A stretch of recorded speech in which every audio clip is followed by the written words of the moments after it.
Hello, my name is Alan and welcome to Mace Drum Studio. In previous lessons, we learned about the easy beat,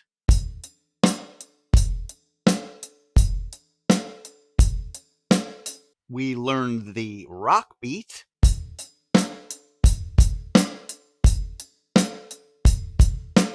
and in today's lesson, we're going to be learning what I like to call the pop rock beat or the soft rock beat. By just moving the bass drum over a bit, it will completely change the feel of the beat.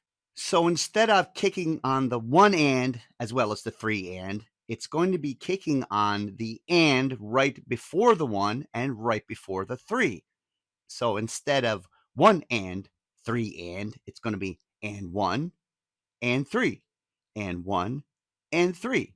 When we look at the rock beat, all we did to give it that rock edge was we added a kick note to the and after the beat from the easy beat.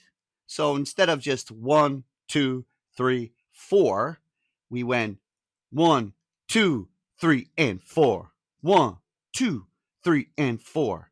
With the pop rock beat, we put the extra kick before the 1 or before the 3, and it completely changes the feel.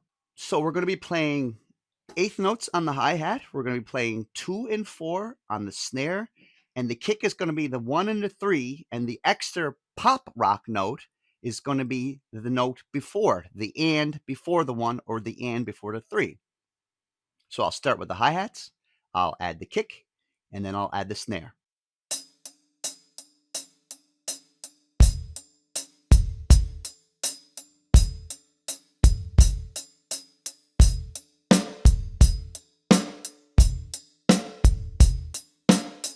Now I'll play the rock beat followed by the pop rock beat, and then you'll be able to hear the difference.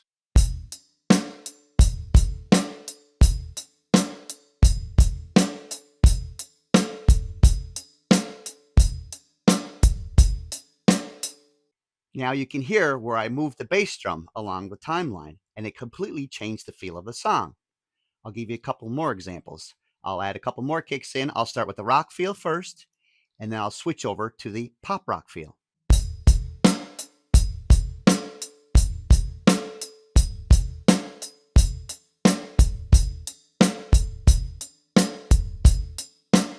So we easily change the feel of that drum beat just by moving one bass drum around the time.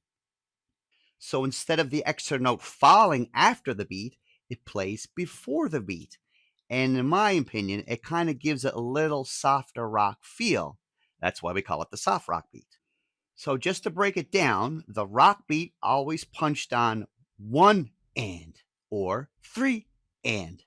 This one, we just move the notes back a bit.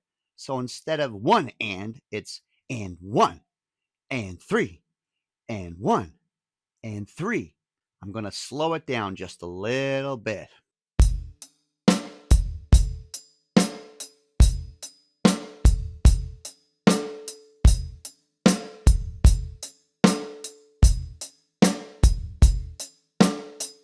So now once you master that drum beat, now you're going to have the easy beat, you're going to have the rock beat, and you're going to have the soft rock beat. Don't forget to keep practicing as much as you can. And if you have any questions, please don't hesitate to put them down in the comments. And I'll see you in the next lesson.